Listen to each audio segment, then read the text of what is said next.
ñemewu ko Holyfield Iba Mar mu bëri fa bëri bu rëy ma seetaan ko ay combat moom Mbaye Diouf ñaari xale yu tolloo woon combat yu rëy la ñu bëri Iba Mar Diop ñoom ñaar ma seetaan ko digganteem ak Gris Bordeaux ma seetaan ko ci ay combat mu doon xale boo xam ne xarañam ci làmb mu ciy góorgóorlu te booba li wër Pikine lépp ay ndaanaan yi mbër la waaye mu am ambition am xalaat am bëgg-bëgg ni man fii ñuy jaar yegg dinaa fa yegg ku dem ba nekk roi des arènes yaakaar naa ni yegg nga fi nga xamante ni moom la ñu soxla woon ci làmb ñu ngi toogaat Baye Balla Buur Modou Mbaye ak Xaadim ñu war a waxtaan ak Eumeu Sène Eumeu namoon naa la lool mais ñëwaat nga dama lay jàpp de foo jaar ruq boo dugg ma ne la népp lanjang lay jàpp ci ay tànkam indi ko bisimilah.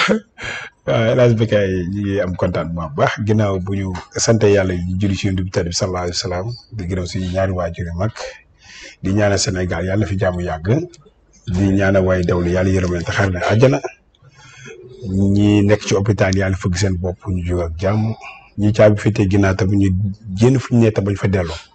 ñaanal Sénégal gépp di nuyu tamit Sénégal gépp ku nekk si tur sant.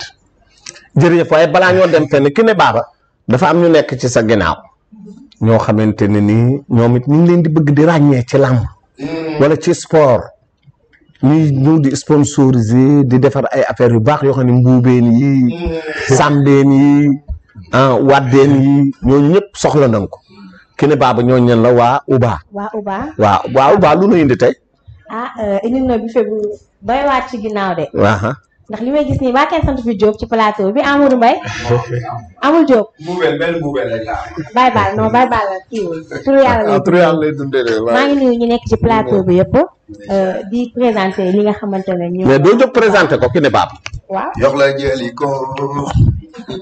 Modou Mbaye. ki na affaire ay mel na ne affaire am na ay affaire am na ay sauce de. am na lépp. moom ay sama caméra yaa ngi baax ñëwal. côté bi baax na.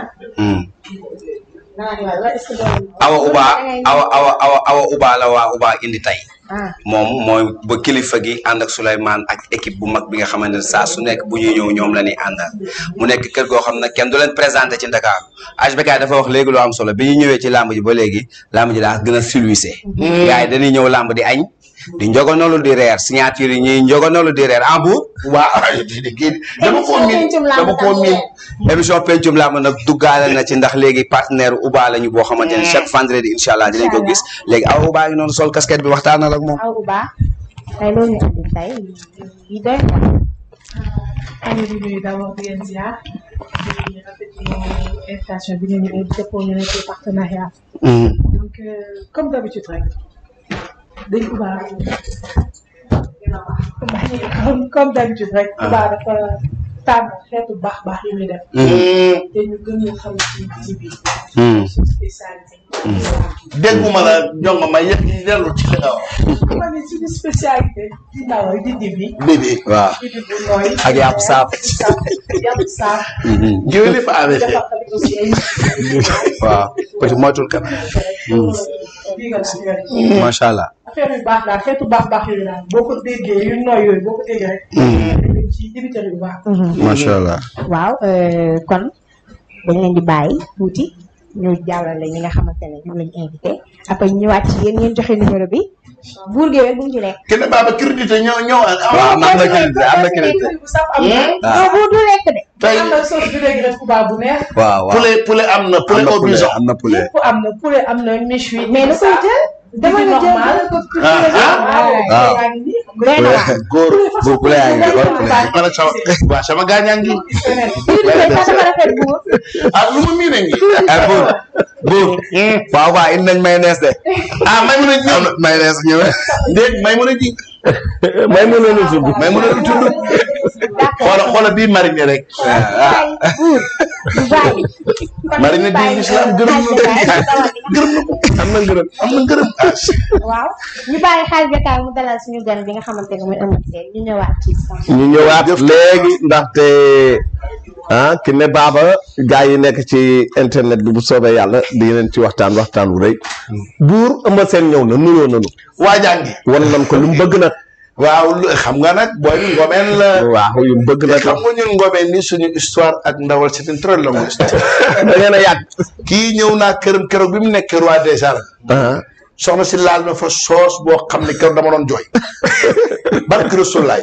moom it wax dëgg yàlla muy très grand. xaa suulal la xar bi foofu mu koy suul. déet man keroog am na pax bu muy suul xar. suul xar. man dafa koy suul da koy doy suul xar bi. ba ko fa ne la ñu dem dunya. criminel la booy. ngeen dem dunya ñëw mu suul xar bi. waaye ñu ñaanal Touba ak di ko féliciter. waaw c'est un jeune entrepreneur sénégalais. bu gëm ni que tey war na mën a bokk ci li mën a développer réew mi. dëgg la ñun ñu dëkk xaar yàlla man mi lee damay jékki-jékki rek ànd ak Adja ak Jackson jaar fa. laal ñaari kilo dibi saaf rek. waaw keeloo ko. waaw mbaar. waaye wax dëgg yàlla ñoo am hygiène Souley Mbodj surtout Baye Bolle Mbodj di sama doom. Souleymane wax dëgg yàlla ànd ak ñoom ma xam ko bi ñuy xale bu tuuti. waaye âge. waaw dëkk bi bari na coow. tarap fan yi lu indi coow li. ndax Eumeu léegi dafa commencé jikko joo xam ni du jikkoom Eumeu léegi day tooñ. te daawul tooñ. waaw ndax Eumeu léppam ci charia. waaw la doon dox. naafila sol jàllaabi sol koppateem bëri ñëw toog la njang accompagné ko. Eumeu xëy rek bërki dem xaw ma lu mu ndékkee. xool yaa Usaama yaa oustaz ba seppali ko ne neexu ba neexu mais Modou Lo xamul dara du bërikat. ah bon. supporteru Modou Lo yi waa xarañ famille Gambie ñoo joor Diofior ku ne di crise te loolu wax dëgg yàlla foog mu jox ma ci man explication bu claire. waaw. munoo bëre yaa oustaz 2 fois ak fi ngeen jaar. nga taxaw ni neexul ba neexul mais je confirme laay gote. Modou Lo mënul bëri. waa jigéen xabaar lu moom dañ ciy wax lu jaru sax guddal mën nañ ci gàttal rek. jar na guddal kat ndax tooñ la de. tooñ la tuuti. l'actuel roi des arènes. Ousama. téye ko taamu ko kenn téewu. waaw. bëri yow 24 waaw. nga ni mënul bëri. léegi aca léegi bàyyi ko mu yegg expliqué. waaw su ma expliqué rek dama bëgg a bàyyi rek mu expliqué rek. yaakaar naa ni bon gars yëpp dégg nañ wax ji. mais je pense que man Eumeu Sène du ma taxaw ne Modou Lo mënul bëre. nañu xool suma interview yi mu def ci Modou Lo yëpp. boobu muy bëre waa Pikine yëpp. nañ ko xool. man jàmbaar dëgg moom muy dëkk ci biir géew. waaw ci mbedd ba amuma benn problème mais ci biir làmb ci biir géew dama agressif. amaana ñi ma sekkal géew ci biir làng xam na lu may wax.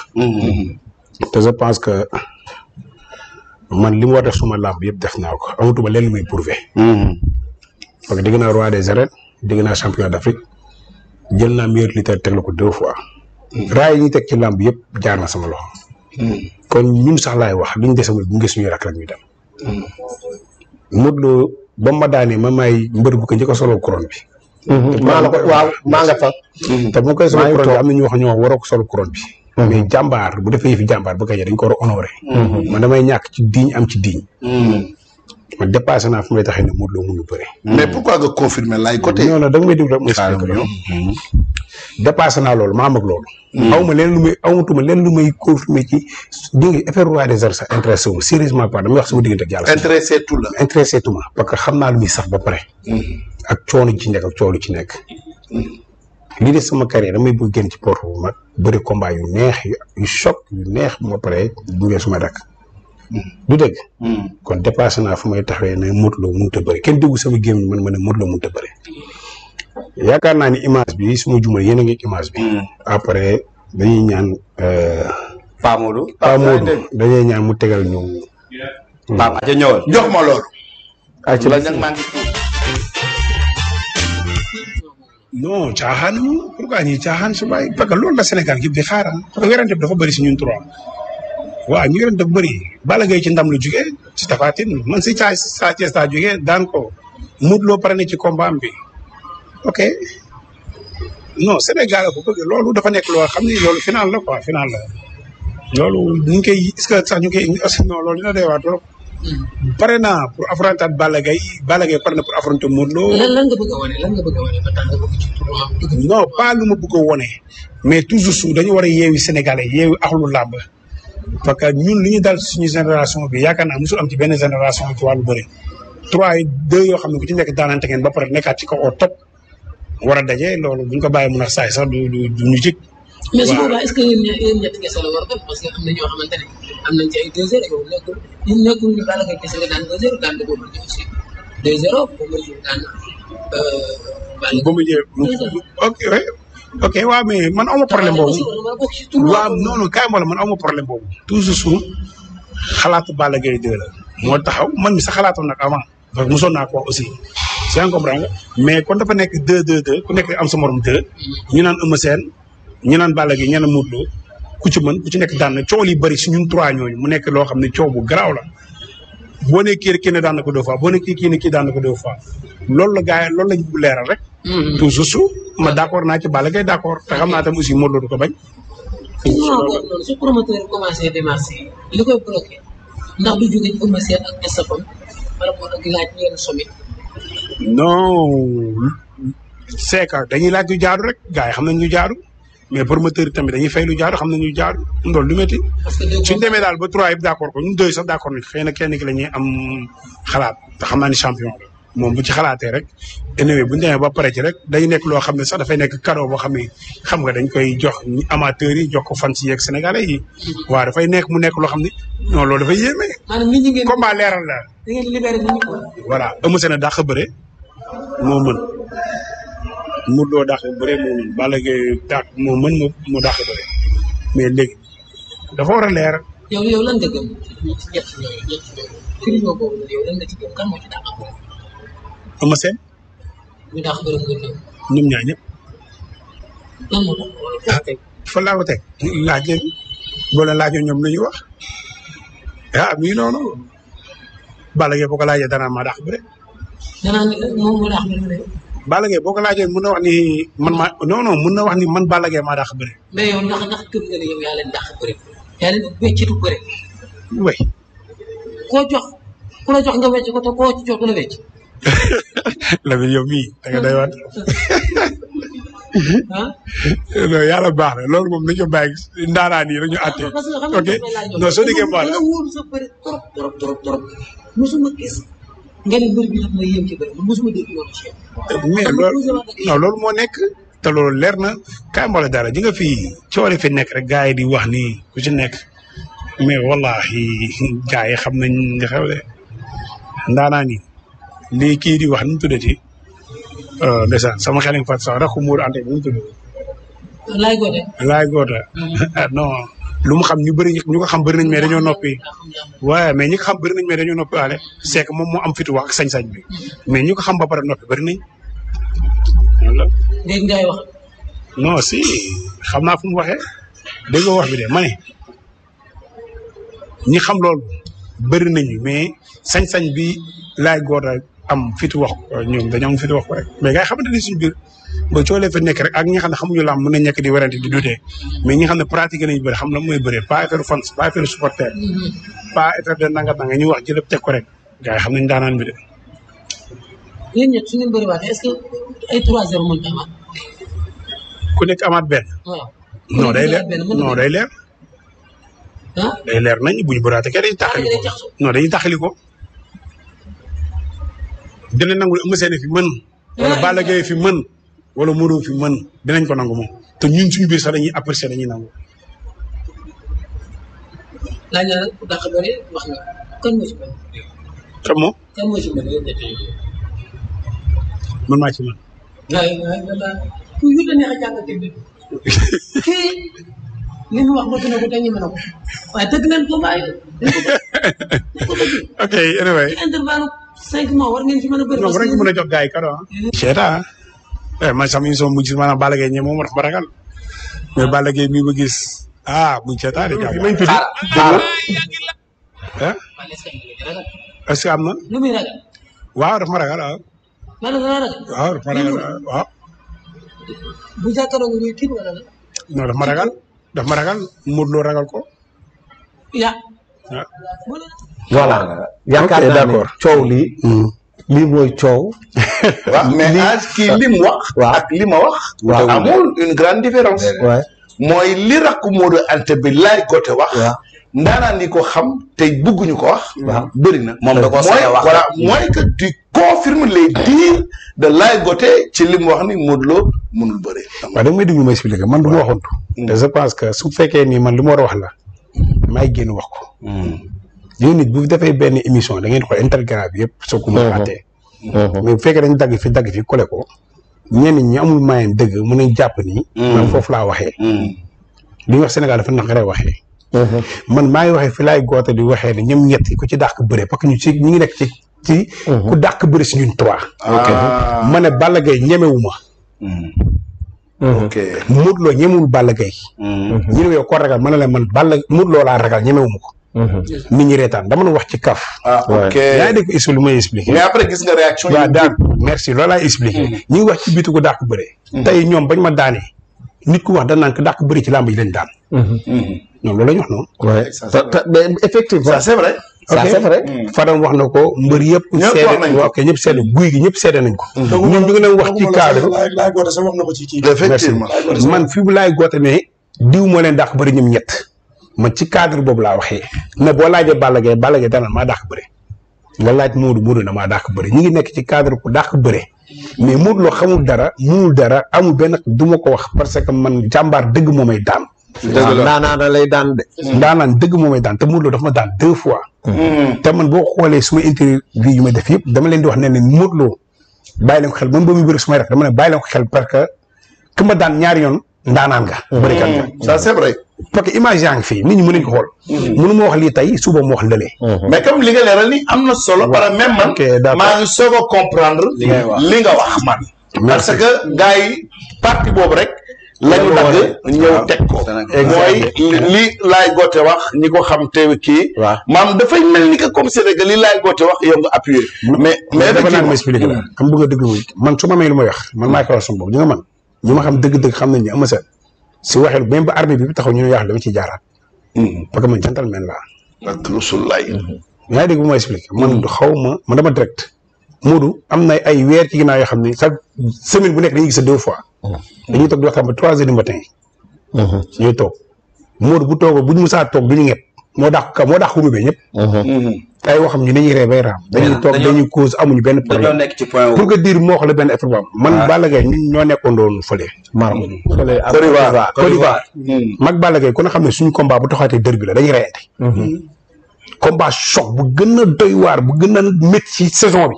soo ko bëggee gis mooy Eumeu Sène Balla Gaye. mais xam nga te pourtant bu ñu dajee mag moom. dañu ni saafonte am nañ dem weeri lakk jën ba tàyyi toog wax mu ñuy coobandoo bàyyi fa suñu moccaate suñu lépp jug nekk ci leneen. amuñu problème boobu. loolu seen habitude la ñoom grand champion yi fu ñu. Modou Lo man sama yaay mu gaañoo kenn njëkk fa. papaam ba mu gaañoo kenn njëkk mu fa. dëgg la nitam yëpp ku ñu gis naan gaañ baal maax yow vraiment nit ku baax nga borom xol bu rafet nga. munoo ko bañ munoo salté. merci kon nekkuma fi di wax ay Modou munul bëree je pense que man dépassé na am détail yooyu ay détails la sax quoi. mais am et puis dama ciy dugg man dama ciy dugg ba ca yàq ba sax. mais kii war na wax Modou Lo xamul dara. mbër la. adversaire bëgg bëri moom adversaire la. Modou mën nga kooku laaj ci Balla Gaye mu ne Balla Gaye daan na ma mais Balla Gaye mënu ma. mais loolu du dara. ci adversaire ak morom ma. il faut gars yi doon ay sportif. ñuy réagir doon ay sportif. mais moom ñaata yoon la daan Balla Gaye. ñaari yoon Balla Gaye toogul fi ni moo mën a mësa. waaw loolu ci ne. est-ce que am na coow. mais kii Modou Lo daanu ko 2 fois. mais bu ko neexee ni Modou Lo daa ko bëri mais yooyu mooy neexal sport. mais nanu bàyyi liy neexal sport ñu bu ko génne ci sport. gars yi ko ci génne léegi ci biir sport. ñu ngi ko ci génne de saaga. non loolu tëkkuwaate di menace waate. pour mu neex. ak mais kañ am na ñoo xam ne bëgguñu woon combat encore Balla Gaye ak Eumeu Sène. waaw am na ñu ko bëggul woon. waaw mais actuellement non waruñu bëre parce que Eumeu Sène daan na ko 2 fois mais léegi daa neex. waaw léegi da koy neexal wax a koy neexal. waaw ëffalkat yi. waaw mais ñan ñoo ne ci làmb léegi. loolu moo ma jaaxal pour man ñoom trio bi ñu bëgg a imposer. tournoi bi tournoi boobu nag. loolu moo indi politique bi nag moo ko indi. moo gën a indi politique beneen affaire bi mooy Eumeu Sène dafa bàyyi ba jaan gi dem mu topp ci leneen laay wax leneen laay wax. waaw da ngeen ma baal man leneen laay wax. Eumeu Sène daa bàyyi ba jaan bi dem. mu topp ci jaan bi dóor. effectivement Eumeu Sène ca commencement lamb ubbi amoon na combat. digganteem ak Franc. mais Eumeu Sène toppatoo. waaw léegi Eumeu Sène a ngi toog ba combat yaa ngi dem bëgg na bëri muy créer ay coow fii ci biir lamb ji looy tontu ci non kaay war mais nag à calcul début saison boobu du Eumeu rek la nax de. mais du Eumeu rek la nax mais c'est waaw mais du Eumeu ay combat yu bëri la amoon ci kanamam. waaw waaye nag ay mbir yu am